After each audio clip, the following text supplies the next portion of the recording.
Hello everyone, welcome back to the same channel physics by Sagar. So आज जो है हम लोग मैथ के जो इम्पोर्टेंट एमसीक्यूज है उसका सॉल्यूशन देखेंगे। ओके, सो चलिए स्टार्ट करते हैं। सो क्वेश्चन नंबर 1 है the principal value of cos inverse -1/√2।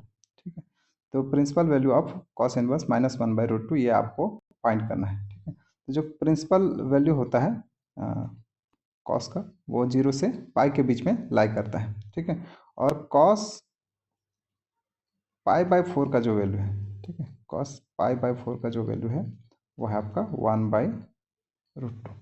ठीक है, तो यहाँ पे जो एंगल दिया गया है -1/√2। ठीक है, तो आप जानते हो ये हम लोग फर्स्ट क्वाड्रेंट बनाते हैं और ये आपका सेकंड क्वाड्रेंट है। तो ये जो वैल्यू है ये आपका सेकंड क्वाड्रेंट पे है। ठीक है, तो इसका जो मतलब पाई/4 वैल्यू है आपका 1/√2। तो ये क्योंकि सेकंड क्वाड्रेंट पे है तो इसका जो आंसर आएगा वो हो जाएगा पाई माइनस पाई/4। ठीक है, तो पाई माइनस पाई/4 अगर आप इसको करोगे तो आपको मिलेगा आंसर 3π/4। ठीक है, तो जो प्रिंसिपल वैल्यू है कॉस इनवर्स -1/√2, तो उसका आंसर है आपका 1/4 आएगा, सॉरी 3π/4 आएगा। ठीक है, और इसमें पाई/4 जो है इसका जो वैल्यू है ये आप जानते हो पाई/4 का वैल्यू होता है 1/√2। ठीक है, इसको हम लोग एंगल में अगर देखेंगे तो ये 45 डिग्री होता है। ठीक है, पाई मतलब आपका 180 डिग्री है। ठीक है, तो आप डिवाइड करके खुद कैलकुलेट कर सकते हो। ये जो है ये आपका 135 होना चाहिए। ठीक है, उसके बाद पाई/2 ये तो -1/√2 आ गया आपका 3π/4। ये नेक्स्ट ये आपका है पाई/2 मतलब 90 डिग्री। तो 90 डिग्री कितना होता है?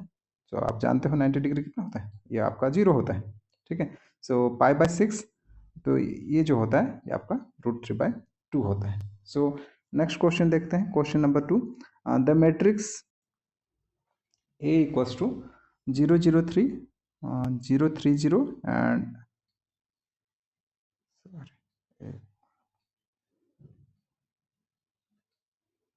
तो ये आपका है 0 0 3 0 3 0 एंड 3 0 0। ठीक है, ये आपका मैट्रिक्स ए है। तो ये इनमें से किस टाइप का है? सिमेट्री टाइप का है, आइडेंटिटी टाइप का है, स्क्यू सिमेट्रिक है, या फिर डायगोनल है? ठीक है, तो अगर आप इसका ट्रांसपोज निकालोगे, मतलब ए है दिया गया है तो आप अगर ए टी निकालोगे तो ए टी में क्या करते हैं कि हम लोग रो जो है, ठीक है, ये अगर कॉलम है, कॉलम को हम लोग रो में कन्वर्ट कर देते हैं। और आप बोल सकते हो या फिर दूसरा बोल सकते हो कि रो को हम लोग कॉलम में कन्वर्ट कर लेते हैं। ठीक है, तो इसको अगर आप मतलब ये जो कॉलम्स है इसको अगर आप रो में चेंज कर दोगे तो ये सेम चीज़ आपको मिलेगा, 0 0 3 मिलेगा। मतलब ये जो कॉलम है इसको आप रो में लिख दो तो 0 0 3 मिलेगा। नेक्स्ट वाले को अगर आप लिखोगे तो ये सेम 0 3 0 मिलेगा। फिर उसके बाद इसको भी अगर लिखोगे तो ये सेम मिलेगा। मतलब ये जो मैट्रिक्स ए दिया गया है और उसका ट्रांसपोज है ये दोनों बराबर है। ठीक है, तो जब ये बराबर होता है तो वो आपका सिमेट्री मैट्रिक्स होता है। ठीक है, अगर ए ट्रांसपोज के बराबर होगा तो उसे सिमेट्रिक मैट्रिक्स बोलते हैं। लेकिन अगर ये स्क्यू सिमेट्रिक होता, मतलब अगर ए जो है और ए ट्रांसपोज अगर आप कैलकुलेट किए और उसमें माइनस आया, मतलब यहाँ पे माइनस कॉमन आ जाता, तो उस केस में हम लोग उसे स्क्यू सिमेट्रिक बोलते हैं। ठीक है, उसके बाद है डायगोनल मैट्रिक्स और आइडेंटिटी मैट्रिक्स। आइडेंटिटी मैट्रिक्स क्या है? इसमें 1 0 0 1 हो गया, ये 2x2 मैट्रिक्स के लिए हो गया। 1 0 0 0 1 0 0 0 1। तो ये जो आइडेंटिटी मैट्रिक्स है, ठीक है, इसका आप बोल सकते हो मैग्नीट्यूड यानी जो डिटर्मिनेंट है वो 1 आ जाए। ठीक है, और इस फॉर्मेट में रहे। और डायगोनल मैट्रिक्स है, ठीक है, तो डायगोनल मैट्रिक्स क्या है कि ऐसा मैट्रिक्स जिसमें जो प्रिंसिपल डायगोनल है वो सिर्फ कोई ना कोई वैल्यू रहे। ठीक है, उसके अलावा बाकी सब जीरो रहे। जैसे ए 0 0 बी, तो ये आपका डायगोनल मैट्रिक्स कहलाएगा। इसमें ये जो प्रिंसिपल डायगोनल है ये वाला जो है, ये जिसको हम लोग प्रिंसिपल डायगोनल बोलते हैं, तो ये जो है ये क्या है, ये कुछ ना कुछ वैल्यू होना चाहिए। ठीक है, सेम हो सकता है या फिर अलग भी हो सकता है। ठीक है, सेम होता है तो उसे जनरली हम लोग स्केलर मैट्रिक्स बोल देते हैं, अलग अलग है तो उसे डायगोनल मैट्रिक्स बोल देते हैं। ठीक है, उसके बाद है question number 3। If a square matrix of order 3/3 then the value of mod of K will be. ठीक है, अगर एक मैट्रिक्स है जिसका ऑर्डर कितना है 3/3 है। ठीक है, इन जनरल क्या होता है कि अगर किसी मैट्रिक्स का जो ऑर्डर है, ठीक है, वो कितना है n है, मतलब 2/2 हो या 4/4 हो, ठीक है। और के जो है कोई भी ऐसे ही वैल्यू दिया गया है, स्केलर क्वांटिटी दिया गया है, ठीक है। तो के ए का जो मॉड आएगा, ठीक है, वो होता है K to the power n mod of a, ठीक है। क्या होता है? K to the power n mod of a. तो यहाँ पे देखो ऑर्डर कितना दिया गया है? 3। तो इसका मतलब एन का वैल्यू कितना हो जाएगा? 3 हो जाएगा। तो यहाँ पे अगर आपको के ए का मॉड फाइंड करना है तो ये क्या हो जाएगा? के टू द पावर एन, यानी एन का वैल्यू कितना है? 3 है। ये हो जाएगा के टू द पावर 3 मॉड है, ठीक है। तो ये आ जाएगा सेकंड आपका आंसर। लेकिन अगर 3/3 के बदले 2/2 दिया रहता तो उसमें क्या हो जाता? ये पावर 3 के बदले 2 हो जाता। ओके, सो नेक्स्ट है question number 4। If function f x equals to 5x minus 3 is continuous at x equals to -3, then left hand limit will be, ठीक है। तो पहले से ये दे दिया है फंक्शन जो है क्या है? कंटिन्यूस है। तो फंक्शन कंटिन्यूस है मतलब क्या है कि लेफ्ट हैंड का जो लिमिट है, मैं शॉर्ट में लिखते रहा हूँ, लेफ्ट हैंड लिमिट आप समझ लेना, LHL मतलब लेफ्ट हैंड लिमिट, ठीक है। तो लेफ्ट हैंड लिमिट और राइट हैंड लिमिट ये बराबर होगा। और ये किसके बराबर होगा? ये जो है फंक्शन का वैल्यू के बराबर होगा, ठीक है। फंक्शन वैल्यू के बराबर होगा। क्यों होगा यहाँ पे? क्योंकि कंटिन्यूस दिया है तो लेफ्ट हैंड लिमिट और राइट हैंड लिमिट जो है वो इक्वल होंगे, बराबर होंगे, और ये फंक्शन के वैल्यू के बराबर होगा। तो यहाँ पे सिर्फ लेफ्ट हैंड लिमिट के बारे में बोला है। तो लेफ्ट हैंड लिमिट को जनरली हम लोग क्या लिखते हैं कि लिमिट माइनस साइड से लिखते हैं ना। तो ये x tends to 3 minus f x हो गया, ठीक है। और राइट हैंड के लिए हम लोग क्या लिखते हैं? अगर राइट हैंड के लिए दिया रहता तो limit x tends to 3 plus, ठीक है, ऑफ एफ एक्स। और ये जो फंक्शन का वैल्यू है तो आप बोल सकते हो जो फंक्शन है 8 -3, क्योंकि -3 में यहाँ पे दिया है। तो लिमिट आपको बस ये वाला फाइंड करना है, ठीक है। तो ये क्या हो जाएगा? तो ये हो जाएगा limit x tends to 3 minus या -3, फंक्शन कितना है? 5x minus 3। तो इसका मतलब यहाँ पे 3 -3 आपको रखना है x का वैल्यू। तो ये हो जाएगा 5 इंटू -3 तो 5 इंटू -3 दिस विल बी -15 -3, तो this will be -18। So answer क्या आ जाएगा? -18 आ जाएगा, ठीक है। Next question number 5। The value of integration 2x divided by 1 plus x square dx। तो ये आपका इंटीग्रेशन दिया है 2x divided by 1 plus x square dx, इसका इंटीग्रेशन पूछा है, ठीक है। तो ये जो नीचे यानी डिनोमिनेटर पे जो दिया गया है इसको मान लेते हैं हम लोग u है करके। तो u equals to 1 plus x square हो गया। तो ये आपका डेरिवेटिव अगर करोगे विथ रिस्पेक्ट टू x तो ये हो जाएगा du by D x equals to हो जाएगा आपका 2x dx, ठीक है। तो डी यू इक्वल्स टू ये आपका 2x होता, तो d u equals to 2x dx होता, ठीक है। तो ये जो ऊपर वाला क्वांटिटी है मतलब न्यूमरेटर जो है वो ऑटोमेटिकली अगर आप बोलोगे कि इसको सब्स्टिट्यूट करोगे u equals to 1 plus x square तो ये हो जाएगा डी यू बाई यू, और डी यू बाई यू होता है लॉग यू या लॉन यू आप बोल सकते हो, ठीक है। तो यहाँ पे इसका मतलब इसका आंसर क्या आ जाएगा? ये लॉन या फिर लॉग जिसको हम लोग बोलते हैं, तो लॉग मॉड ऑफ यू यानी इसका आ जाएगा 1 प्लस एक्स स्क्वायर का मॉड होगा, ठीक है। तो यहाँ पे देखो ये जो टर्म है एक्स स्क्वायर है ये स्क्वायर है, मतलब ये जनरली क्या आएगा? इसका आंसर हमेशा पॉजिटिव आएगा। तो आप इसको लॉग 1 प्लस एक्स स्क्वायर में टर्म में बस लिख सकते हो, ठीक है। तो इसके साथ इंटीग्रेशन कांस्टेंट हम लोग यूज़ करते हैं तो प्लस सी है, ठीक है। यहाँ पे ये याद रखना ना कि जो लॉग है वो सिर्फ पॉजिटिव क्वांटिटी के लिए डिफाइन है, तो इसीलिए हम लोग यहाँ पे मॉड यूज़ किए हैं। इसीलिए जब भी आप इंटीग्रेशन पे अगर देखोगे इन जनरली मॉड यूज होता है, क्योंकि इसका सिर्फ पॉजिटिव वैल्यू हम लोग लेते हैं लॉगरिथम का। ओके, सो इसका आंसर कौन सा वाला आ जाएगा? या इसका आंसर आ जाएगा ऑप्शन डी। उसके बाद है question number 6। The integrating factor for differential equation x dy by D x minus y equals to 2x square. तो इस टाइप का अगर आपको first order linear differential equation दिया गया है जिसको जनरल फॉर्म में हम लोग कैसे लिखते हैं? dy by D x minus या प्लस अगर आप लिख लो plus P X of Y equals to Q X, ठीक है। तो इस टाइप का जनरल फॉर्म जो होता है वो आपका लीनियर डिफरेंशियल इक्वेशन का फर्स्ट ऑर्डर या उसका हम लोग ऐसे जनरल फॉर्म लिखते हैं, ठीक है। तो इसमें जो इंटीग्रेटिंग फैक्टर होता है तो जिसको हम लोग आई एफ जनरली लिख लेते हैं, इंटीग्रेटिंग फैक्टर कितना होता है? तो ये होता है e to the power integration P D X. तो पी जो रहेगा उसका आपको इंटीग्रेट करके फाइंड करना है, ठीक है। तो यहाँ पे देखो ये जब y है ना, तो यहाँ पे भी ये y है, ठीक है, ये याद रखिएगा। मतलब ये जो है फंक्शन ऑफ y है, तो ये भी फंक्शन ऑफ y है। अगर यहाँ पे x रहता और यहाँ पे t रहता तो यहाँ पे भी क्या होना चाहिए था, x होना चाहिए था। ओके, सो ये ध्यान रखिएगा ना, यहाँ पे जो फंक्शन है वो सेम फंक्शन आपको यहाँ पे रखना है। तो यहाँ पे सॉल्व कर लेते हैं। तो पहले अपने को क्या करना पड़ेगा, d Y by D x के फॉर्म में रखना पड़ेगा। तो यहाँ पे क्वेश्चन दिया है x d Y by D x minus y equals to x square. तो यहाँ पे आपको x को पहले क्या करना पड़ेगा, गायब करना पड़ेगा, क्योंकि जनरल फॉर्म में आपको लाना है। तो यहाँ पे आप क्या करो, दोनों साइड यहाँ पे x डिवाइड कर लो, यहाँ पे भी x डिवाइड कर लो, और यहाँ पे भी x डिवाइड कर लो। तो ये x कैंसिल हो जाएगा। तो पहले में आपको मिलेगा d Y by D x, ठीक है, प्लस इसको मैं कर दे रहा हूँ माइनस वन बाई एक्स, ये जो माइनस है इसको प्लस कॉमन लेके माइनस रख दिए, ये आपका वन बाई एक्स हो गया, और ये साथ में आपका वाई बच गया। ये एक्स एक्स कट जाएगा तो आपको मिलेगा 2x, ठीक है। तो अब देखो ये जनरल फॉर्म जैसा हो गया, d Y by D x plus P x into y equals to Q x. तो यहाँ पे p कितना है, minus one to the power sorry minus one by x है।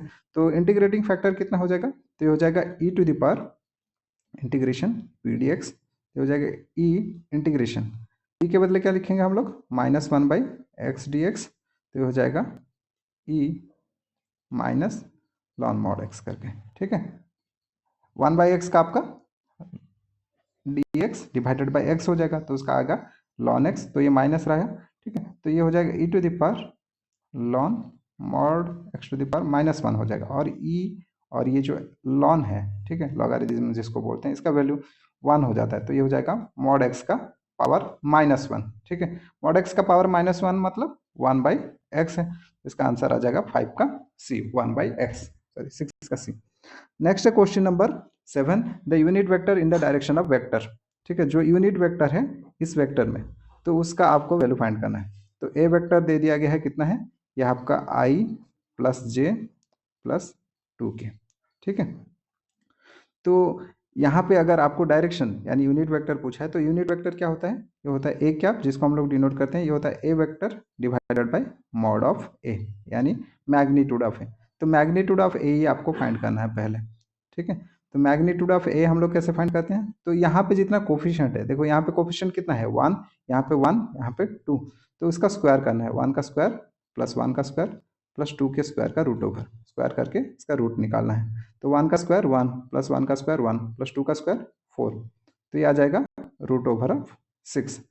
तो अब आपको फाइंड करना है यूनिट वेक्टर ए कैप। तो ए कैप हो जाएगा ए वेक्टर यानी I plus J plus 2k divided by root over of 6, ठीक है। तो अगर आप सेपरेट करोगे तो ये हो जाएगा one by root six I cap plus one by root six J cap plus two by root six K cap, ठीक है। तो देख लो one by root six I cap plus one by root six K cap sorry J cap plus two by root six, तो ये आ जाएगा आपका सेकेंड। उसके बाद है question number 8, the direction cosines of a line which makes equal angle with coordinate axis. तो coordinate axis के साथ इक्वल एंगल बना है, ठीक है। तो जब भी हम लोग 3D में देखते हैं, 3D मतलब कि एक्स एक्सिस, वाई एक्सिस और जेड एक्सिस की बात करते हैं, तो एक्स हो गया, वाई हो गया और जेड हो गया, ठीक है। तो कोई भी अगर वेक्टर है, ठीक है, मान लेते हैं ये जो है एक वेक्टर है, ठीक है, ये एक्स एक्सिस हो गया, वाई एक्सिस हो गया, जेड एक्सिस हो गया। तो ये जो वेक्टर है वो एक्स एक्सिस के साथ कितना कोसाइन एंगल यानी कॉस एंगल कितना बनाता है, वाई के साथ कितना बनाता है और जेड के साथ कितना बनाता है, उसको हम लोग बोलते हैं डायरेक्शन कोसाइन, ठीक है। समझ में आया डायरेक्शन कोसाइन मतलब क्या, कि ये जो वेक्टर है, मान लेते हैं इसको ए वेक्टर है, तो ये ए वेक्टर एक्स के साथ कितना एंगल बनाएगा, ठीक है, यही वेक्टर वाई के साथ कितना बनाएगा और यही वेक्टर ए वेक्टर जेड के साथ कितना बनाएगा, तो ये एंगल को हम लोग बोलते हैं डायरेक्शन कोसाइन, ठीक है। तो जनरली जो कॉस अल्फा होता है मतलब एक्स एक्सिस के साथ है होता है, उसे हम लोग एल बोल लेते हैं, और कॉस बीटा जो होता है वो वाई एक्सिस के साथ है, इसको हम लोग एम बोल लेते हैं, और जो गामा है कॉस गामा ये वो जेड एक्सिस के साथ बनाता है, उसे हम लोग एन बोल लेते हैं। और इन तीनों के स्क्वायर का सम जो होता है मतलब L square plus M square plus N square, इन तीनों का सम 1 हो जाता है। मतलब आप ये बोल सकते हो cos square alpha plus cos square beta plus cos square gamma, इन तीनों का सम कितना होगा? 1 होगा। ठीक है, यहाँ पे क्वेश्चन में देखो दिया गया है the direction cosine of a line which makes equal angle, मतलब सबका एंगल कितना है? सेम है, मतलब अल्फा बीटा और गामा जो है वो सेम है। ठीक है, तो इसका मतलब तीनों के अगर आप सेम वैल्यू रखोगे तो ये कॉस स्क्वायर अल्फा मान लेते हैं सब अल्फा है, तो कॉस स्क्वायर अल्फा हो जाएगा, और बीटा के बदले फिर cos square alpha plus gamma के बदले भी सेम अल्फा हो जाएगा, तो कॉस स्क्वायर अल्फा सेम हो जाएगा तीनों। तो 3 कॉस स्क्वायर अल्फा कितना होगा? 1 होगा। तो यहाँ से आप लिख सकते हो कॉस स्क्वायर अल्फा कितना हो जाएगा? 1/3 होगा। तो यहाँ से आप कॉस अल्फा कैलकुलेट कर सकते हो, कॉस अल्फा हो जाएगा 1/√3। ठीक है, तो सॉरी यहाँ पे प्लस माइनस है क्योंकि स्क्वायर था, उसके बाद है, तो यहाँ पे जो आंसर आएगा plus minus 1/√3 plus minus 1/√3 plus minus 1/√3। ठीक, तो ऑप्शन सी जो है आपका करेक्ट आंसर आ जाएगा। ठीक है, उसके बाद है the common region determined by all the constants is called. तो जो कॉमन रीजन है जो लीनियर प्रोग्रामिंग में हम लोग देखते हैं, जो कॉमन रीजन है उसको हम लोग बोलते हैं फिजिबल रीजन। ठीक है, उसके बाद है question number 10 the minimum value of objective function z equals to 3x plus 4y under the constant x plus y less than equals to 1, x is greater than equals to 0 and y is greater than equals to 0। ठीक है, तो यहाँ पे क्या क्या दे दिया गया है कि कांस्टेंट क्या क्या दे दिया गया है? पहले तो दिया है x plus y less than equals to 1 है। ठीक है, x इज ग्रेटर देन 0 है और y इज ग्रेटर देन 0। ठीक है, तो एक तो पॉइंट आप ले सकते हो क्योंकि दोनों x का वैल्यू और y का वैल्यू आप 0 अगर लोगे तो एक हो जाएगा x कॉमा वाई, इसको अगर हम लोग लिखें तो एक हो जाएगा 0,0।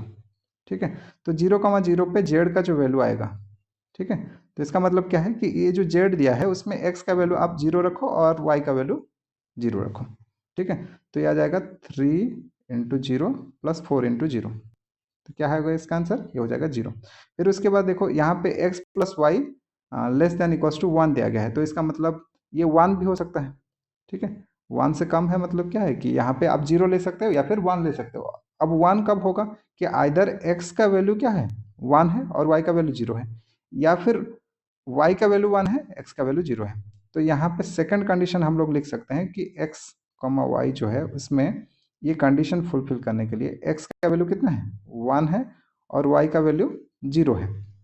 ठीक है, ये कंडीशन फुलफिल करने के लिए तो z उस टाइम पे कितना होगा? तो ये हो जाएगा 3 × 1 क्योंकि x का वैल्यू 1 यहाँ पे है, प्लस 4 × 0, तो ये आपका आंसर मिलेगा 3। उसके बाद है x, y। अब यही सेम कंडीशन आपको फुलफिल करने के लिए क्या करना पड़ेगा कि x का वैल्यू आप क्या करो? 0 कर लो, y का वैल्यू 1 कर लो, तो आ जाएगा 0,1। तो z इक्वल्स टू कितना हो जाएगा उस कंडीशन पे? तो 3, अब x का वैल्यू 0 है, प्लस 4 × 1, तो आ जाएगा 4। अब इसमें क्वेश्चन दिया है कि मिनिमम वैल्यू। अब देखो अब आप क्या किए, जेड का तीनों वैल्यू कैलकुलेट कर लिए, एक तो हो गया 0, एक हो गया 3, एक हो गया 4। अब इसमें से पूछा है मिनिमम वैल्यू, मिनिमम वैल्यू कौन सा है? 0 है। ठीक है, तो कौन सा आ जाएगा ऑप्शन? ये आ जाएगा ऑप्शन ए। ठीक है, अगर मैक्सिमम वैल्यू पूछा रहता तो कौन सा फाइंड करते? तो आप 4 रखते। ठीक है, उसके बाद है the principal value of cosec inverse minus root. ठीक है, तो कोसेक इनवर्स का आपको फाइंड करना है कितना है करके। तो यहाँ पे देखो जो प्रिंसिपल वैल्यू है कोसेक इनवर्स का, तो या फिर कोसेक का है, तो वो -π/2 से π/2 है, और यहाँ पे आपको 0 को एक्सक्लूड करना है। ठीक है, तो यहाँ पे जो कोसेक π/4 होता है, ठीक है, जो साइन इनवर्स यानी आप बोल सकते हो 1/sin के बराबर है, तो यहाँ पे 1/√2 का उल्टा हो जाएगा यानी √2 आएगा। सो कोसेक π/4 का जो वैल्यू है वो कितना है? √2 है। ठीक है, तो यहाँ पे कोसेक -π/4 का जो आंसर आता है वो होता है -√2, क्योंकि साइन माइनस ऑफ थीटा जो होता है वो माइनस साइन थीटा होता है। तो उसी सेम टाइप का कॉस ऑफ यानी कोसेक ऑफ माइनस थीटा जो होता है वो माइनस पे आ जाता है, पहले ये माइनस। तो आप यहाँ पे अगर कोसेक इनवर्स फाइंड करोगे -√2 का, ठीक है, तो इसका आंसर आ जाएगा आपका -π/4। ठीक है, नेक्स्ट क्वेश्चन है, इसमें आप बाकी जो वैल्यू है आप देख सकते हो कि कोसेक π/4 कितना होता है, π/3 कितना होता है, -π/3 कितना होता है। ठीक है।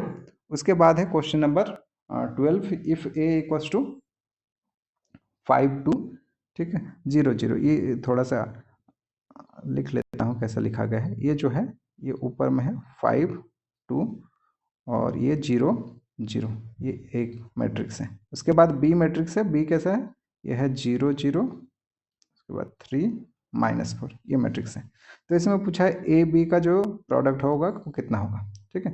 तो ए बी प्रोडक्ट हम लोग कैसे कैलकुलेट करते हैं कि ये जो है ये आप इधर से मल्टीप्लाई करते हो, इसका जो कॉलम है इसके रो से मल्टीप्लाई करते हो, ठीक है। तो आता है करना, ठीक है। तो क्या करना है आपको? तो ये जो ठीक है, तो ये आप 5 × 0 + 2 × 3 हो जाएगा। फिर ये वाला जो रो है इसके साथ, तो 5 × 0 + 2 × -4, फिर उसके बाद ये इसके साथ, ठीक है। तो 0 × 0 + 0 × 3, फिर उसके बाद 0 × 0 + 0 × -4, ठीक है। तो ये हो गया पूरा। तो हो गया 0 + 6 आएगा, तो यहाँ 6 आ जाएगा। फिर ये -8 हो जाएगा।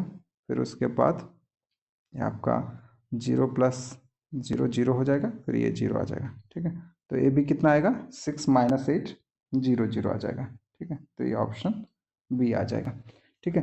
तो नेक्स्ट क्वेश्चन देखते हैं, क्वेश्चन नंबर 13, ठीक है। क्वेश्चन नंबर 13 बोल रहा है कि if mod x 218, x equals to इतना है। तो इसको पहले मैट्रिक्स के फॉर्म में लिख देते हैं, तो आपको समझ में आ जाएगा कि ऐसा दिया गया है x 2 18 x, ठीक है।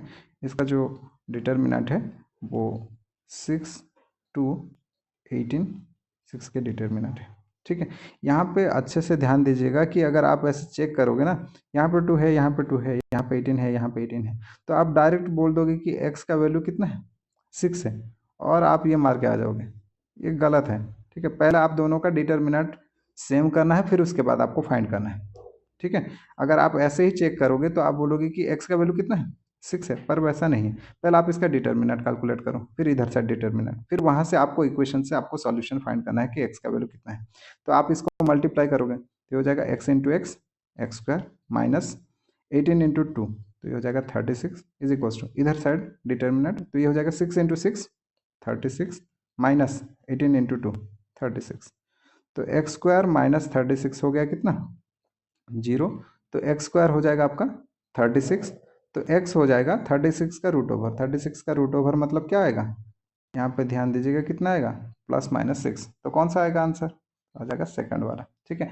ऐसे ही देख के आपको नहीं बनाना है, ठीक है, कि 6 आएगा करके। आपको पहले डिटर्मिनेंट निकालना है, फिर उसके बाद फाइंड करके बताना है, ठीक है। उसके बाद है question number 14, differentiation of log x पर x > 1। तो ये जो x है वो 1 से बड़ा है, तो उस केस में आपको फाइंड करना है, क्योंकि log जो है जनरली हम लोग पॉजिटिव के लिए डिफाइन करते हैं, और log 1 का वैल्यू 0 हो जाता है, तो इसलिए, और log 0 डिफाइन नहीं है, तो इसीलिए वहाँ पे लिखा गया है कि x का वैल्यू जो है वो 1 से ज़्यादा है, ठीक है। तो ये जो अंदर वाला है log x, इसको हम लोग मान लेते हैं u है करके, ठीक है। और ये टोटल क्वांटिटी को हम लोग मान लेते हैं y है करके। तो y इक्वल्स टू ऐसा टाइप का दिया गया है log x, और ये log x को हम लोग y मान लिया है, तो ये हो जाएगा log u करके, ठीक है। तो अब आपको डेरिवेटिव फाइंड करना है विथ रिस्पेक्ट टू x, मतलब dy/dx फाइंड करना है। तो क्या करोगे? पहले आपको ये जो log u दिया गया है इसको एक बार डेरिवेटिव करना है, फिर उसके बाद u का आपको करना है, क्योंकि यहाँ पे u जो है वो x का फंक्शन है, ठीक है, जिसको हम लोग चेन डेरिवेटिव या बोल देते हैं, ठीक है। तो यहाँ पे आपको u अगर log x है तो du/dx जो है वो कितना हो जाएगा? आपका हो जाएगा, अगर log x आप लोगे तो ये आपका du/dx हो जाएगा 1/x, या फिर du आपका हो जाएगा 1/x dx, ठीक है। तो जो dy/dx हो जाएगा, तो एक तो रहेगा d/du of log u into d/dx of log x, दोनों आपको करना है, ठीक है। तो इसका जो हो जाएगा ये हो जाएगा 1/u, और इसका जो है ये हो जाएगा 1/x, ठीक है। तो 1/x तो रहा, और 1/u, यू का क्या ली हो आप लोग, log x ली हो, तो आ जाएगा 1/x log x। ठीक है, तो 1/log x log x हो जाएगा इसका आंसर। ठीक है। नेक्स्ट है क्वेश्चन नंबर 15। यहाँ पे ध्यान दीजिएगा थोड़ा सा। If y equals to sine inverse a where a is a constant then dy by D x. ठीक है, यहाँ पे y जो है दिया गया है कि साइन इनवर्स a है। ठीक है, तो यहाँ पे a है, तो ये जो a है ये कांस्टेंट है, दे दिया गया है। ठीक है, तो अगर आप dy बाई डी एक्स पूछा है, मतलब ये जो है ये कांस्टेंट है, और कांस्टेंट का आप डेरिवेटिव करोगे, कांस्टेंट का डेरिवेटिव क्या हो जाएगा, जीरो हो जाएगा। तो इसका आंसर ये वाला होता। ठीक है, पर यहाँ पे ए के बदले अगर या फिर कुछ और देता, और जहाँ पे बोलता ए इज नॉट कांस्टेंट, कांस्टेंट नहीं है। ठीक है, तो वो वाला जो आप फॉर्मूला पढ़े हो ना कि 1/1 - x²। ठीक है, तो वो वाला आता। जैसे यहाँ पे y equals to sine inverse A के बदले साइन इनवर्स x दिया रहता, तो और पूछा जाता dy बाई डी एक्स। तो आप जो फॉर्मूला पढ़े हो कि dy by D x of, sorry D by D x of sine inverse x जो होता है 1/1 - x² का रूट ओवर, तो यहाँ पे ये फंक्शन करता है, यहाँ वो आंसर होता है। लेकिन यहाँ पे मेंशन है कि a जो है कांस्टेंट है, तो कांस्टेंट के रेस्पेक्ट में आप डेरिवेटिव कर रहे हो, तो इसलिए वो क्या हो जाएगा, जीरो हो जाएगा। ठीक है, नेक्स्ट क्वेश्चन है the value of sine inverse divided by 1 - x² root over integration. ठीक है, क्वेश्चन कैसा है, क्वेश्चन है sine inverse x divided by 1 - x² root over. ठीक है, टोटल का रूट ओवर है, इसका इंटीग्रेशन। ठीक है, तो यहाँ पे ये जो न्यूमरेटर पे है साइन इनवर्स x, इसको हम लोग मान लेते हैं u। ठीक है, तो du बाई डी एक्स अगर आप करोगे तो ये आ जाएगा 1/1 - x² का रूट ओवर। ठीक है, ये आता। तो du कितना हो जाएगा, du हो जाएगा dx डिवाइडेड बाई 1 - x² का रूट ओवर। ठीक है, तो इसका मतलब ये जो टोटल क्वांटिटी है dx डिवाइडेड बाई 1 - x², तो वो du हो जाएगा। तो ये कैसा फॉर्मेट में आ जाएगा, ये आ जाएगा u। ठीक है, साइन इनवर्स x मतलब क्या है, u, और ये टोटल क्वांटिटी है du। तो u du का इंटीग्रेशन होता है u² बाई 2 प्लस कोई कांस्टेंट है, यहाँ पे ये यूज कर लेना। तो u क्या है, u क्या लिए हम लोग, साइन इनवर्स x, तो इसका स्क्वायर बाई 2। ठीक है, तो साइन इनवर्स x का स्क्वायर बाई टू 1/2 आप कर लोगे, हाँ, तो ये वाला हो जाएगा, साइन से पहले हाफ हो गया, तो हाफ साइन इनवर्स x का whole square divide plus c। ठीक है, उसके बाद है क्वेश्चन नंबर 17, फिर से इंटीग्रेशन वाला है। Value of integration log x का square divided by x dx, ऐसा फॉर्मेट में है। तो इंटीग्रेशन log x का square divided by x dx। ठीक है, तो मान लेते हैं जो log x है इसको u मान लेते हैं, तो ये हो जाएगा विथ रेस्पेक्ट टू, अगर आप x डेरिवेटिव करोगे तो dy बाई डी एक्स हो जाएगा 1/x, तो du इक्वल्स टू हो जाएगा 1/x dx। ठीक है, तो ये इंटीग्रेशन पे अगर आप ये वैल्यू रखोगे तो log x का स्क्वायर दिया गया है, मतलब u स्क्वायर हो गया, और dx बाई एक्स क्या है, du है, तो ये हो जाएगा आपका u स्क्वायर du का इंटीग्रेशन। u स्क्वायर du का इंटीग्रेशन होता है e³ बाई 3। ठीक है, पावर 3 प्लस c, तो क्यूब/3 हो जाएगा, तो यह आपका हो जाएगा मतलब log mod x का क्यूब। ठीक है, डिवाइडेड बाय 3 प्लस c। ठीक है, तो कौन सा ऑप्शन आ जाएगा, आ जाएगा ऑप्शन थर्ड, सी वाले। ठीक है, तो नेक्स्ट क्वेश्चन देखते हैं, question number 18, order and degree of differential equation. ठीक है, तो ऑर्डर और डिग्री ऑफ डिफरेंशियल इक्वेशन। ठीक है, यहाँ पे एक क्वेश्चन आई थिंक छूट गया है, d² s by dt² plus, खुद ही दे देता हूँ, ds by dt is equals to 0 करके। ठीक है, तो यहाँ पे आपको फाइंड करना है कि ऑर्डर कितना है और डिग्री कितना है। ठीक है, तो जो हाईएस्ट डेरिवेटिव होता है, ठीक है, यहाँ पे अगर आप देखोगे इसका जो डेरिवेटिव है हाईएस्ट डेरिवेटिव 2 है, इसका डेरिवेटिव हाईएस्ट डेरिवेटिव 1 है। ठीक है, तो ऑर्डर जो होता है वो आपका हाईएस्ट डेरिवेटिव है। ठीक है, हाईएस्ट डेरिवेटिव को हम लोग क्या बोलते हैं, ऑर्डर बोलते हैं। ठीक है, और डिग्री क्या है, पावर है, उस हाईएस्ट डेरिवेटिव का पावर जो है उसे हम लोग बोलते हैं डिग्री। ठीक है। तो इस क्वांटिटी को अगर देखोगे यहाँ पे, तो हाईएस्ट और डेरिवेटिव जो है, हाईएस्ट डेरिवेटिव जिसको हम लोग ऑर्डर बोलते हैं, उसके पावर को हम लोग डिग्री बोलेंगे। अब देखो इसमें हाईएस्ट डेरिवेटिव किस में है, इसमें 2 है और इसमें 1 है, तो हाईएस्ट डेरिवेटिव टर्म वाला ये वाला हो गया। ठीक है, तो इसका मतलब जो ऑर्डर है वो आपको पता चल गया कितना है, 2 है। उसके बाद इस हाईएस्ट डेरिवेटिव का पावर देखना है, तो इस हाईएस्ट डेरिवेटिव का पावर 1 है, तो इसलिए ये डिग्री जो है कितना हो जाएगा, 1 हो जाएगा। ठीक है, अब यहाँ पे आपको फ्रैक्शनल नहीं दिया गया है तो आप ऐसे डायरेक्ट फाइंड कर सकते हो, लेकिन अगर फ्रैक्शनल दिया रहता, ठीक है, तो फ्रैक्शनल में क्या करना पड़ता आपको, आपको पहले फ्रैक्शन को हटाना पड़ता। ठीक है, जैसे एग्जाम्पल के लिए बोल दे रहा हूँ, d Y by D x equals to, suppose दिया गया है d square y by D x square plus y का रूट ओवर दिया गया है, और पूछा गया है कि इसका आपको ऑर्डर और डिग्री फाइंड करना है। तो यहाँ पे देखो अभी भी इधर साइड यानी राइट हैंड साइड पे फ्रैक्शन में है, मतलब पावर कितना है, 1/2 है। ठीक है, तो उस केस में आपको फ्रैक्शन हटाना पड़ता है। तो पहले अभी इसका आंसर देख लेते हैं 18 का, तो ऑर्डर 2 है, ऑर्डर 2 है, डिग्री 1 है, तो ये आ जाएगा। फिर इसको देखते हैं, तो क्या बोला गया कि आप इस फ्रैक्शन को क्या करना है, आपको हटाना है। ठीक है, तो इसका मतलब आपको क्या करना पड़ेगा, ये यहाँ पे स्क्वायर करना पड़ेगा। तो आप इधर साइड स्क्वायर करते हैं तो ये हो जाता है D Y by D X का whole square is equal to D square D X का प्लस वाई। ठीक है, ये अब रूट ओवर हटता, तब आपको ये फाइंड करना होगा अब। ठीक है, तो अभी भी अगर आप देखोगे यहाँ पे स्क्वायर जो है इसमें है, तो इसका ऑर्डर कितना हो जाएगा, 2 हो जाएगा, और डिग्री कितना हो जाएगा, 1 हो जाएगा। इसको देख के आपको नहीं बनाना है। ठीक है, पहले आपको क्या करना पड़ेगा, फ्रैक्शन को हटाना पड़ेगा। अगर फ्रैक्शन कहीं पे दिया रहता, जैसे यहाँ पे अगर d square y by D x square दिया रहता और पावर यहाँ पे 3/2 रहता, और इधर साइड मान के चलो d Y by D x दिया रहता। ठीक है, और यहाँ पे पूछता और ऑप्शन में दिया रहता कि ऑर्डर जो है 2 है और डिग्री जो है 3/2 है, तो 3/2 अगर डिग्री आप मार के आए हो तो इसका मतलब वो गलत है। आपको क्या करना है, पहले इस फ्रैक्शन वाले जो पावर है उसको हटाना है, फिर उसके बाद आपको डिग्री और ऑर्डर देखना है। ओके, सो नेक्स्ट क्वेश्चन है क्वेश्चन नंबर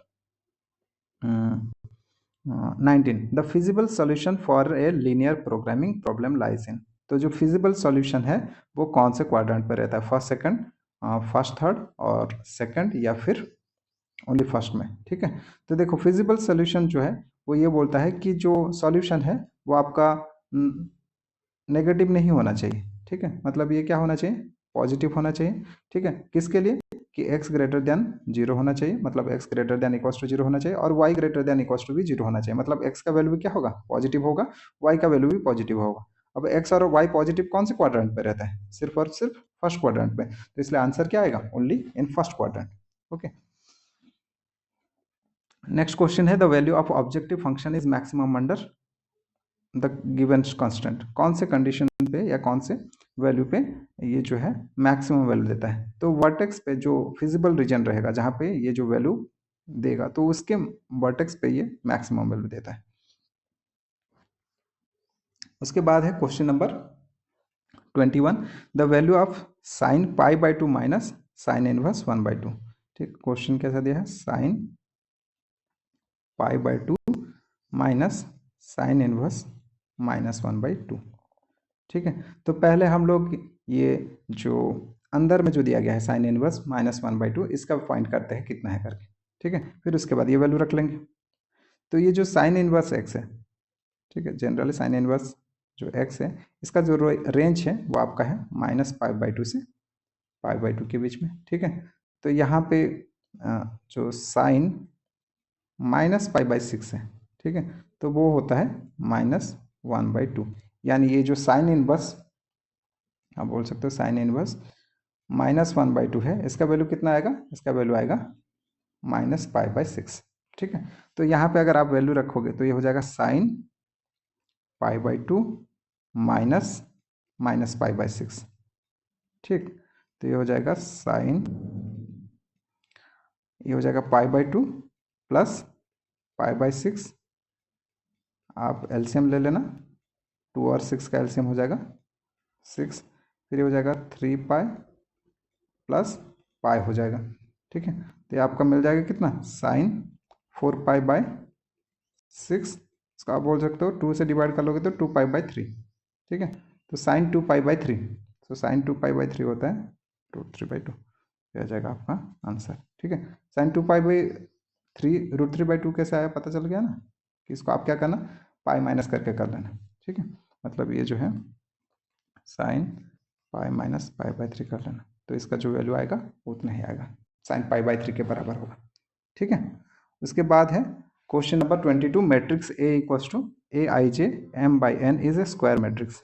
ठीक है, कब हम लोग स्क्वायर मैट्रिक्स बोलते हैं, तो अगर AIJ लिखा गया है तो मैट्रिक्स को हम लोग कैसे डिफाइन करते हैं कि AIJ मतलब 1 1 हो गया, 1 2, A 2 1, A 2 2।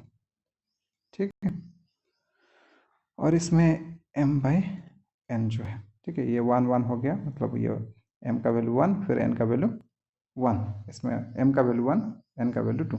तो इस टाइप का जब मैट्रिक्स होता है तो उसको हम लोग स्क्वायर मैट्रिक्स कब बोलते हैं, जब ये दोनों बराबर हो जाए।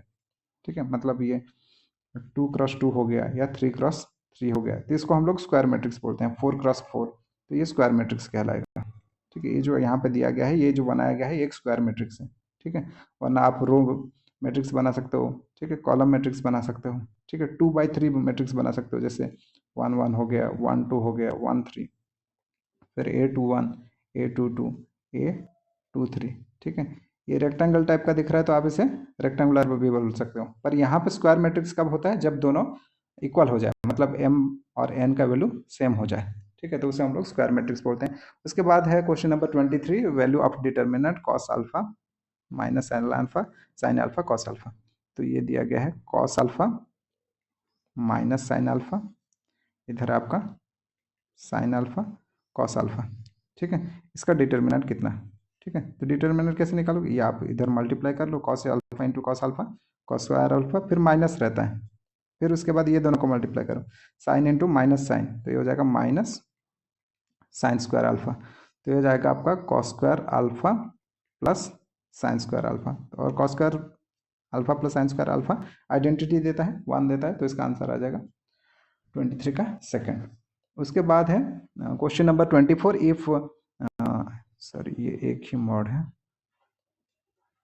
इफ 3 - 2, ये ऐसा दिया गया है 3 - 2 -4x, इसका जो डिटर्मिनेंट है वो कितना है, 16 है, तो ये x का वैल्यू आपको फाइंड करना है। ठीक है, तो कर सकते हो, क्या करना है आपको, डिटर्मिनेंट निकालना है। तो डिटर्मिनेंट कैसे करते हैं हम लोग, ये इधर मल्टीप्लाई, फिर माइनस सिंबल देते हैं, ये वाला, तो 3 × x 3x, माइनस सिंबल देना है, फिर मल्टीप्लाई करना है, तो माइनस सिंबल हो गया, -4 × -2, तो ये हो जाएगा प्लस 8 = 16, तो ये हो जाएगा 3x - 8 = 16, तो 3x = 16 + 8 हो जाएगा, तो 3x = कितना हो गया 24, दिस इम्प्लाइज x = कितना हो जाएगा 24/3, तो कैंसिल करोगे तो आपको मिलेगा 8। ठीक है, तो इसमें ऑप्शन हो जाएगा लास्ट वाला करेक्ट आंसर, ऑप्शन डी 8। ठीक है, उसके बाद है question number 25, if y = log of sin x then dy/dx। ठीक है, y जो है कितना दिया गया है, log sin x दिया गया है। ठीक है, तो आपको फाइंड करना है dy/dx। ठीक है, तो यहाँ पे भी आपको वही चेन डेरिवेटिव या चेन रूल आपको याद से बनाना है। ठीक है, तो एक तो हो जाएगा इसका अगर आप करोगे लॉग का, ठीक है, तो लॉग का होता है 1/x, इसको आप u ले लेना। ठीक है, आई थिंक इतना तो बन गया होगा, तो u लोगे तो ये 1/sin x हो जाएगा, और फिर से आपको डेरिवेटिव करना है sin x का, तो और एक बार आपका sin x का डेरिवेटिव होगा, तो यहाँ पे हो जाएगा 1/sin x रहेगा, और ये sin का हो जाएगा आपका cos, तो cos बाई साइन के फॉर्म में आ जाएगा, मतलब cos बाई साइन एक्स आ जाएगा, तो cos बाई साइन एक्स कितना होता है, तो ये आपका cot x होता है, तो ये आपका आ जाएगा सेकंड वाला। ठीक है, अगर y = log sin x है तो डेरिवेटिव कितना होगा cot x होगा। ठीक है, इसके बाद यह है if y = x² + 3x + 2 then d²y/dx², तो y का वैल्यू कितना दे दिया गया है x² + 3x + 2, तो आपको 2 बार डेरिवेटिव करना है, तो पहले अगर आप करोगे dy/dx, ठीक है, तो ये जो पावर है ये आप सामने कर देना। ठीक है, अगर पॉजिटिव पावर है तो आप सामने कर देना, इसका एक कम कर देना, मतलब x² का होता है 2x, ये आप जानते हो, 3x का होता है 3, और कांस्टेंट का 0 हो जाएगा डेरिवेटिव। फिर से और एक बार करना है d²y/dx², मतलब क्या है d/dx ऑफ dy/dx। ठीक है, तो फिर से आपको डेरिवेटिव करना है, तो ये 2 जो है रहेगा, बाकी सर ये जो x है ये आपको चल देगा, ठीक है। तो ये बचेगा, अब लास्ट में आपका आंसर क्या हो जाएगा, 2 हो जाएगा, ठीक है। नेक्स्ट है question number 27, value of integration sine root X divided by root x.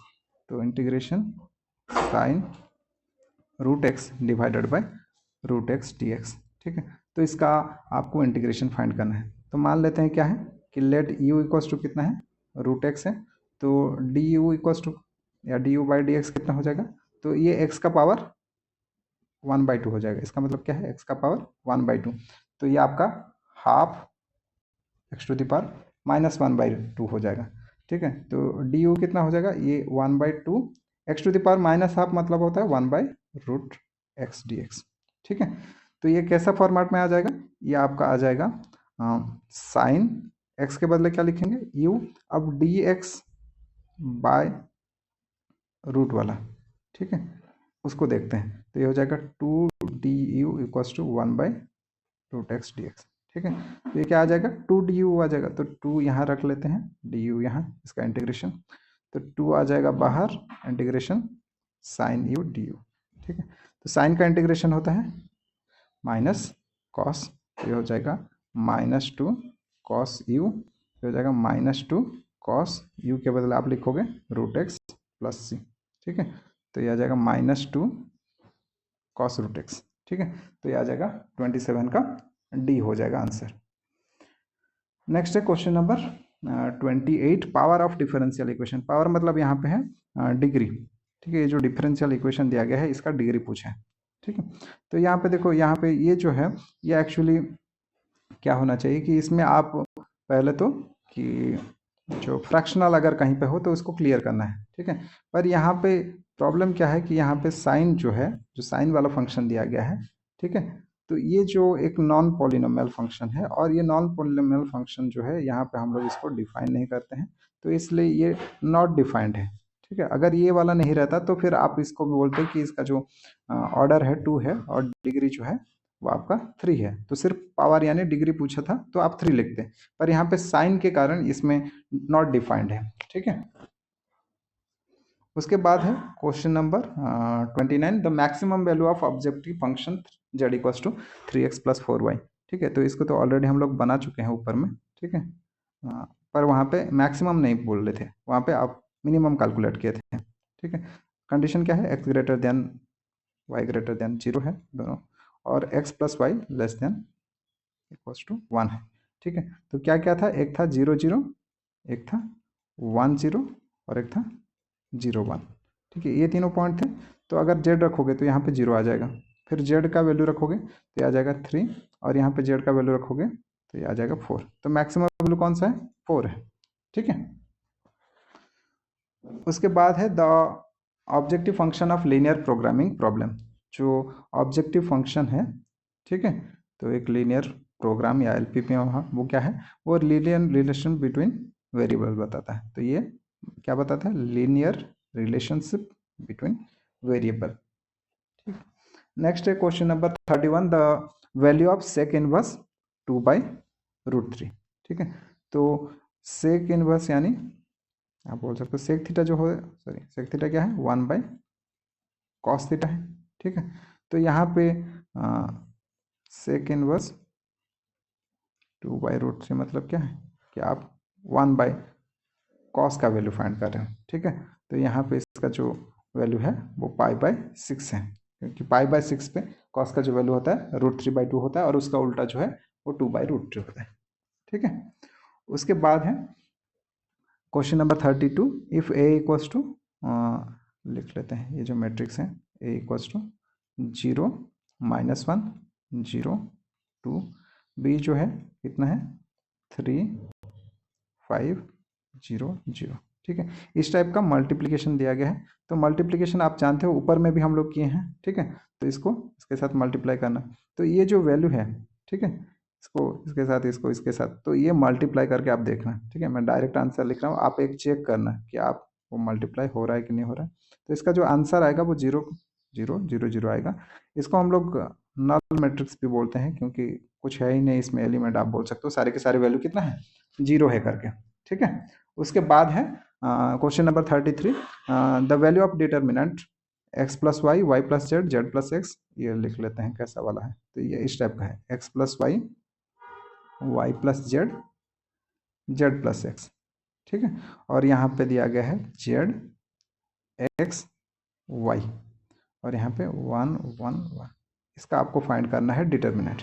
ठीक है, तो देखो ये आपका रो 1 हो गया, ये आपका रो 2 हो गया, ये रो 1, ये सेकंड वाला रो 2, ये आपका रो 3। ठीक है, अब जब हम लोग ये जो रो 1 है इसको कैसे रिप्लेस कर रहे हैं कि रो 1 जो है, अब हम लोग इसको रिप्लेस कर रहे हैं रो 1 जो है, रो 1 प्लस रो 2, इन दोनों के सम से हम लोग लिख रहे हैं। तो क्या हो जाएगा, तो x प्लस वाई पहले रो 1 था, प्लस जेड इसमें ऐड हो जाएगा, फिर इसमें भी वाई एक्स ऐड हो जाएगा, तो ये हो जाएगा x plus y plus z, और इसमें वाई ऐड होगा तो ये x plus y plus z हो जाएगा, तो ये ऐसा हो जाएगा। और रो 2 सेम है, जैसा है वैसा का वैसा रख दिया गया, तो ये हो गया 1 1 1। ठीक है, तो नेक्स्ट में क्या कर सकते हैं हम लोग, तो नेक्स्ट में हम लोग बोल सकते हैं यहाँ से हम लोग x plus y plus z क्या कर सकते हैं, कॉमन ले सकते हैं। तो x plus y plus z अगर कॉमन ले लो तो ऊपर में रहेगा 1, यहाँ पे भी रहेगा 1, यहाँ पे भी रहेगा 1, और रो 2 में रहेगा जेड एक्स वाई, और यहाँ पे 1 1 1, तो ये वाला आएगा। अब देखो यहाँ पे दो जो रोज हैं सारे के सारे बस सेम वैल्यू है, तो जब डिटर्मिनेंट आप फाइंड करोगे तो वो जीरो हो जाएगा। ठीक है, अगर सेम रो या सेम कॉलम दो इक्वल हो जाते हैं तो उसका डिटर्मिनेंट जीरो हो जाता है। तो इसका मतलब x plus y plus z को आप जीरो से मल्टीप्लाई करोगे तो क्या आ जाएगा आंसर, जीरो आ जाएगा। ठीक है, नेक्स्ट है question number 34, if y equals to sine of log x where x is greater than 0 then dy by dx कितना होगा। ठीक है, तो y इक्वल्स टू कितना ले लेते हैं हम लोग, y equals to sine log x। ठीक है, तो ये लॉग x को आप मान लो क्या u मान लो, या फिर आप डायरेक्ट भी कैलकुलेट करना चाहो तो कैलकुलेट कर सकते हो। ठीक है, क्या करोगे, साइन का पहले कॉस लिख लेना, फिर लॉग x का करना, ये इतना ही बस करना है। ठीक है, ठीक है, तो पहले साइन का, इसको अगर आप साइन u ले लोगे तो पहले साइन का आप लिखोगे, मतलब कॉस u रहेगा, उसके बाद फिर से u का डेरिवेटिव करोगे तो D by D x of u होता है। ठीक है, तो ये हो जाता कॉस u इंटू ये u के बदले कितना लिखते हैं लॉग x, तो लॉग x को होता है 1 बाई एक्स, और ये 1 by x cos u cos, ठीक है, u कितना है लॉग x है। ठीक है, तो क्या आएगा answer, cos into log x divided by x, ये आएगा 34 का सी। ठीक है, उसके बाद है question number 35, 1 minus sine x divided by cos square x का इंटीग्रेशन, तो ये हो गया 1 minus sine x divided by cos square x का इंटीग्रेशन। तो ये आप सेपरेट कर देना, यहाँ डी एक्स लिखा गया, ये हो गया 1 by cos square x minus sine x by cos square x. ठीक है, ये दो अलग अलग आप पार्ट्स में डिवाइड कर लें, तो 1 बाई कॉस स्क्वायर एक्स, इसको आप बोल सकते हो सेक स्क्वायर एक्स, माइनस ये जो साइन एक्स है और यहाँ पे कॉस स्क्वायर एक्स है, तो sine x by cos x एक कर लेना। ठीक है, और एक कॉस एक्स को 1 बाई कॉस एक्स कर लेना। ठीक है, जो स्क्वायर है आप दो बार मल्टीप्लाई कर लोगे तो स्क्वायर आ जाएगा, तो sine x by cos x हो जाएगा, तो ये हो जाएगा sine x by cos x हो गया टैन एक्स, और 1 बाई से कॉस एक्स हो गया आपका सेक एक्स डी एक्स। ठीक है, तो ये इसका इंटीग्रेशन, ठीक है, इसका इंटीग्रेशन आप करोगे तो ये पहले का तो आपका हो जाएगा सॉरी सेक स्क्वायर एक्स का इंटीग्रेशन टैन एक्स माइनस इसका हो जाएगा आपका सेक एक्स प्लस सी। ठीक है, तो tan X minus sec X plus C, तो ये आ जाएगा सेकेंड ऑप्शन आपका। ठीक है, नेक्स्ट है question number 36, degree of the differential equation. ठीक है, सेम रिपीटेड वाला है, तो इसमें ये पॉलिनोमियल नहीं है तो इसलिए ये नहीं रहेगा, तो नॉट डिफाइंड है क्वेश्चन नंबर 36। ठीक है, उसके बाद है the projection of the vector I minus 2j plus K in the direction of vector 4i minus 4j plus 7k। ठीक है, तो एक तो ए वेक्टर मान लेते हैं कौन सा है i माइनस 2j प्लस के, और बी वेक्टर मान लेते हैं कौन सा है ये 4i minus 4j plus 7k। ठीक है, तो जब प्रोजेक्शन पूछा है तो पहले आप डॉट प्रोडक्ट निकालो ए डॉट की। ठीक है, तो ये हो जाएगा 1 इंटू 4, ठीक है, या आई जे और के वाले जो कोफिशिएंट है उसको आपको मल्टीप्लाई करना है। तो यहाँ पे कोफिशिएंट 1 इंटू 4 डायरेक्ट लिख रहा हूँ 4, फिर उसके बाद प्लस -2 -4, तो ये हो जाएगा, मल्टीप्लाई करोगे +8, और ये 7 इंटू 1 तो हो जाएगा 7, तो हो जाएगा 7, 8 + 4 12, 12 + 7 19, ठीक है। उसके बाद है इसी डायरेक्शन में दिया गया है, वी वेक्टर के डायरेक्शन में, मतलब इसी डायरेक्शन पे, तो इसका मॉड आपको फाइंड करना है। इसका मॉड यानी मैग्नीट्यूड कैसे फाइंड करोगे, स्क्वायर करके रूट ओवर करना है। तो 4 स्क्वायर प्लस -4 का स्क्वायर प्लस 7 का स्क्वायर, ठीक है, उसका रूट ओवर, तो आ जाएगा 16 + 16 + 7 का स्क्वायर 49, ठीक है। तो ये हो जाएगा 16 16 32 + 49, तो ये 9 2 11 7 4 8, तो ये आ जाएगा 9, ठीक है। तो इसका जो आंसर है प्रोजेक्शन ऑफ वेक्टर ये वाला, तो ये आ जाएगा A.B divided by mod B, ठीक है, ये प्रोजेक्शन हो जाएगा। तो ये आ जाएगा 19 डिवाइडेड बाय 9, ठीक है, 19 डिवाइडेड बाय 9 ये आ जाएगा। नेक्स्ट है question number 38, the direction cosines of x axis है, ठीक है। तो direction cosine of x axis कितना होगा, तो देखो डायरेक्शन कोसाइन क्या बोला गया था कि कोई भी वेक्टर है तो वो एक्स एक्सिस के साथ, वाई एक्सिस के साथ और जेड एक्सिस के साथ कितना एंगल बनाता है उसको हम लोग बोल रहे हैं डायरेक्शन कोसाइन, ठीक है। तो यहाँ पे क्वेश्चन है direction cosine of x axis, तो एक्स एक्सिस के साथ कितना एंगल बनाएगा, कितना बनेगा, 0 डिग्री बनाएगा, ठीक है। तो एक्स एक्सिस अपने साथ कितना बनेगा, मतलब ये जो एक्स का वैल्यू रहेगा वो 0 डिग्री होगा, लेकिन वाई के साथ कितना एंगल बना रहा है, एक्स जो है वाई के साथ कितना बना है 90 डिग्री। उसके बाद जेड जो है एक्स के साथ कितना बनाएगा 90 डिग्री। तो यहाँ पे आपको फाइंड करना है कॉस अल्फा, यानी कॉस अल्फा हो जाएगा cos 0, ठीक है। तो cos 0 कितना होता है 1। सेम यहाँ पे cos बीटा आपको फाइंड करना है, तो cos बीटा कितना हो जाएगा cos 90 डिग्री, तो ये हो जाएगा 0, ठीक है। और ये हो जाएगा cos गामा, तो cos gamma equals to cos 90 degree, cos 90 होता है 0। तो इसका मतलब जो डायरेक्शन कोसाइन है एक्स एक्सिस का कितना हो जाएगा 1, 0, 0, ठीक है। तो ये हो जाएगा डायरेक्शन कोसाइन। समझ में आया कैसे फाइंड करना है आपको, ठीक है। डायरेक्ट ऐसे तुक्का नहीं मारना है, आपको सॉल्व करना है, उसके बाद आपको लिखना है। उसके बाद है linear inequality on the variables of a linear programming problems are called. तो जो लीनियर इनइक्वालिटी रहता है, ठीक है, जो इनइक्वालिटी हम लोग देते हैं, जैसे ऊपर में हम लोग लिखे थे कि x greater than 0, y greater than 0, फिर उसके बाद x + y less than equals to 1, तो ये जो कंडीशन है इसको क्या बोलते हैं, इसको बोला जाता है कॉन्स्टेंट्स बोलते हैं, ठीक है। इसका सॉल्यूशन जो है वो उसे हम लोग फिजिबल सॉल्यूशन बोलते हैं। उसके बाद है in a LPP linear programming, तो the objective function z equals to 3x + 2y is maximum at corner, ठीक है। कहाँ पे ये वैल्यू दिया गया है, पॉइंट भी दे दिया गया है 0 0 5 0 0 5 4 3, ठीक है। तो ये वैल्यू पे आपको ये z का वैल्यू फाइंड करना है। तो z कितना दिया गया है 3x + 2y, this is z as defined. तो ओ पॉइंट है 0, 0, तो आप z पॉइंट पे ये वैल्यू रख दो, तो 3 × 0 + 2 × 0, सो इट विल बी 0। ए दिया गया है कितना है 5, 0, तो जेड के वैल्यू अगर आप रखोगे 3 × 5 + 2 × 0, so it will be 15। So B point है same 0, 5, so Z will be how much, it is 3 × 0 + 2 × 5, ठीक है। 2y दिया गया है, y 5, so this will be 10। उसके बाद सी पॉइंट दिया गया है, सी पॉइंट कितना है 4, 3, जेड हो जाएगा 3 × 4 + 2 × 3, so 3 4 jar 12 + 3 2 jar 6, so how much it will be 18। तो ये पूछा है कि इसमें से कौन सा मैक्सिमम देगा, कौन सा मैक्सिमम दे रहा है, लास्ट पॉइंट सी पॉइंट, ठीक है। तो सी पॉइंट कितना है 4, 3, तो 4, 3 ये होगा, ठीक है। सो आज के लिए अभी के लिए इतना ही देखते हैं, फिर अगर पॉसिबल होगा तो और एक सेट हम लोग ट्राई करेंगे, ठीक है। तब तक आप अच्छे से प्रैक्टिस करो, ठीक है। Okay, thank you.